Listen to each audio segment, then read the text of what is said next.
Welcome everybody, my name is Michael and today we're discussing about a Russian Ponzi scheme where three of the founders are currently being looked for by the police and one of them has been arrested in Turkey under a false identity. So pretty interesting stuff, and now we're able to record a video. We're back home, we're without a car at the moment. That's all good. Hopefully it's going to be a fix under $100, but we shall see tomorrow. Alright guys, let's get into it. So Finico was the company name and they were labeled as a Ponzi scheme by the Bank of Russia, but they've attracted around $95 million worth of investment. Finico founders, the three main important people, is Marat Sabirov, Kirill Doronin. This was the individual who moved to Turkey and was caught, so sorry Kirill, and Edvard Sabirov. And Russian police officials are investigating one of the biggest alleged Ponzi schemes in the country involving cryptocurrency.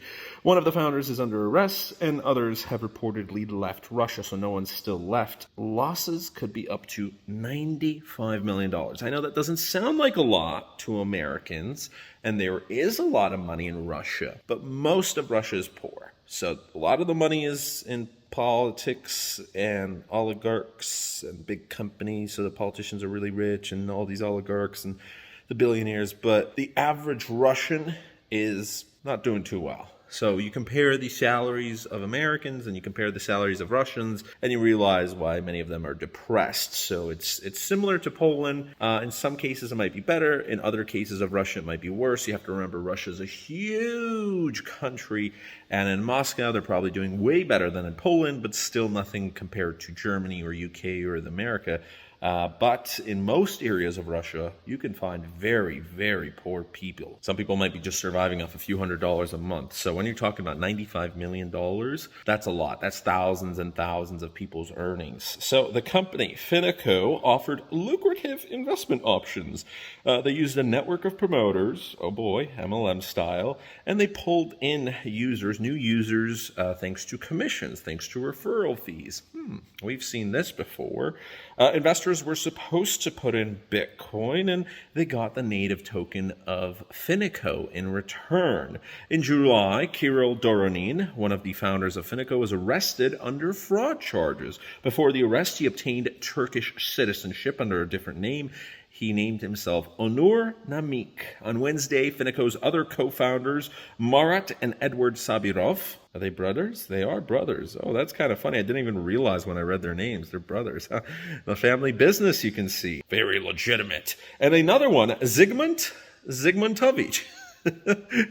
So for Americans, it's just funny because it's kind of like if your name was John Johnson, just, Johnson, Mr. Johnson. Oh yeah, that's a fun name right there.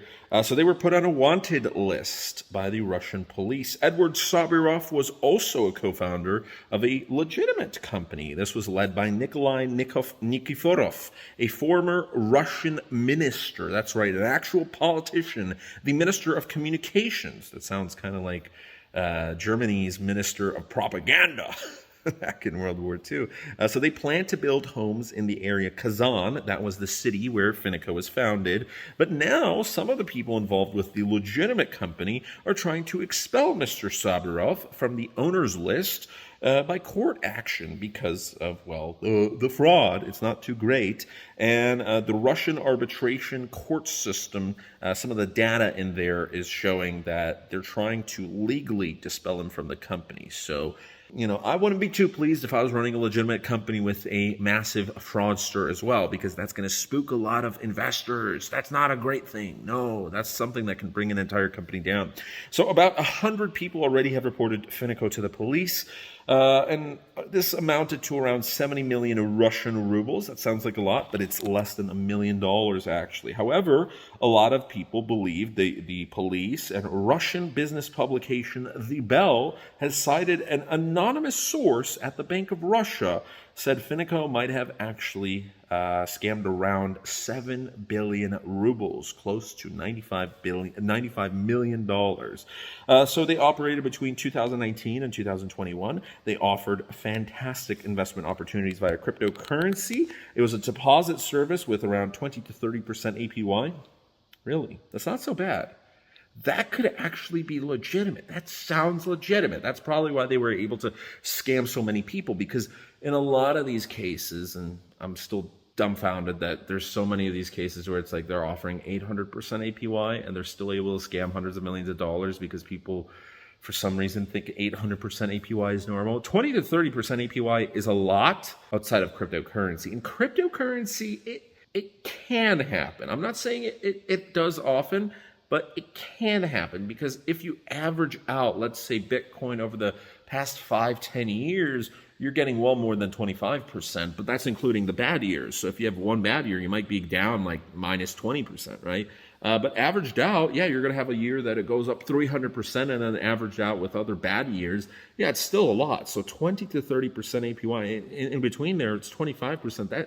That could happen. It does sound legitimate. It's not like they chose some crazy number. Oh yeah, 25% monthly every single month. I've seen that. I'm telling you, I saw thousands of these HPY scams, and that's usually why they shuttered their doors within a few months of operations, because not enough people were going in, the money was going out, and the founders just decided, hey, let's close our doors and scam with what we've got. So a lot of the clients have received a Finico token, which turns out is absolutely valueless. The Bank of Russia put Finiko on the list of entities that have signs of a Ponzi scheme. Sergey Mendeleev, he's the founder of Mr. Mendeleev. He's the founder of crypto exchange Garantex. He believes that Finiko's founders might have stolen even bigger amounts than $95 million, all the way up to potentially $1 billion. So we don't know. Nobody really will ever find out. Maybe if more of them get caught, who knows? But anyways, so in July, a lot of the withdrawals for Finico stopped. They demanded that users first submit a package of documents, including their income reports on the banking transactions for 1 year, which, by the way, if you're trying to get a banking loan, maybe for a mortgage, this might be important, but for like a car loan or a personal loan or credit cards, you don't even need to provide the last year of your banking transactions, let alone a confirmation of tax payment for the previous year and a recommendation letter from their bank, among other documents. So if you went to a bank normally and wanted to get a loan or you wanted to invest, you would not need to provide any of these except maybe an income report and potentially for larger stuff, maybe a tax form that, yes, you did pay your taxes, and that's just to confirm your income. But a recommendation letter from a bank, like, this was just to scam people. They wanted to give hopes. They wanted to still give a little bit of hope out to those last investors out there to squeeze as much money as they could. In January, the entire Moscow cryptocurrency market was on fire when Finiko cashed out about $100 million in just 1 week. There was a scandal, of course, as people are not crazy about dealing with Ponzi money. But then it somehow calmed down. You can't always tell whose money you're dealing with, and Finiko's Bitcoin still hasn't been labeled as scam funds by blockchain tracing systems. Most people who got involved by Finiko came from word of mouth through friends and relatives, and this is very common in a lot of scams. Unfortunately, usually this happens if a family member invests $1,000 and they actually get their money back, and they're like, oh my God, I'm making so much money, and then they tell their other family members, and maybe everyone's not doing so well financially, and they're like, hey, Billy's made $500 last month from putting in $1,000. That's pretty crazy, huh? Maybe I can put in $1,000. And then they talk about it to their friends, and before you know it, you've got 50 people from your local neighborhood who are investing in it, and then bam, everybody loses their money. Unless you're also an associate, and most of your revenue is coming from commissions, which you have plenty of these influencers as well. So in total, there was a particular transaction back in December from Finiko's wallet, 1,023 Bitcoin. That was sent out. That's a huge amount. There was a scandal, of course. The same people who referred their friends might have been helping them buy crypto for the very first time. And of course, they invested in a lucrative venture. Oh yeah, totally. Of course, their very first time had to be ruined in cryptocurrency. And some of these people are going to be like, oh, crypto's a scam. No, you just got scammed by something that was so obvious, although a little bit less obvious than some of these others. But anybody who's guaranteeing you returns, I don't care if it's 10%. I'm sure there's a lot of people who are going to be like, oh, it's only 10%. That's not so bad. It's not a scam. Yeah, you can still get scammed. If anybody's guaranteeing you even a single percent, I know that sounds crazy, but nothing's guaranteed, ever. Nothing is guaranteed. So in July, a Telegram user, Ghost in the Block, wrote in a Russian-centric crypto forum about identifying Finico's crypto addresses. So in total, they have found a wallet of theirs that has processed more than 400 million USDT. Then they also found 1.8 million USDC, 111.3 million USDT. This was by another blockchain analytics firm, and 888 Ethereum that was tied to Finico's digital wallets, as well as their native tokens, around 110 million of them, which could be worthless because within 3 weeks of people receiving, some bad news about Finico, their native tokens fell down in terms of 97%. They fell down 97%. You got $100, you've got $3 left after 3 weeks. That's pretty crazy. Obviously, people were panicking, and it's probably going to go down even further because there's not great news. I mean, they left, they abandoned. It was a scam. You lost your money. And that's that. Have a great rest of your day, everyone. Thanks so much for watching, and I wish you all the best. We're going to be flying pretty soon. In 10 days. So that's going to be pretty exciting. See you guys pretty soon back in Poland. We're going there for 2 weeks. Pretty exciting stuff, but I have to. And I'm not too sure if I'm going to have to quarantine or not, so I think so. Technically, that's what it says. Not too excited about that. Just want COVID to end. All right, guys. Thanks so much for watching. See you guys tomorrow.